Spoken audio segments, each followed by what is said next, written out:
Президенттің сәлемі салаттасы. Айтам. Бисмиллахи айтып, еліміз тыныш болсын. Ел алға барсын. Несколько раз. Все, рахмат бекзат. Следующий. Мұнда концерт күйіп кетмеше болмайын жәмәға. Қайырлы екен достар. Біз келіп қолым білән ойбырға. Бүгін біздің дауысымызды береміз.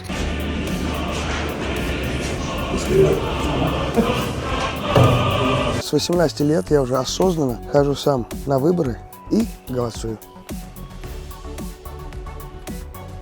Я сделал свой выбор.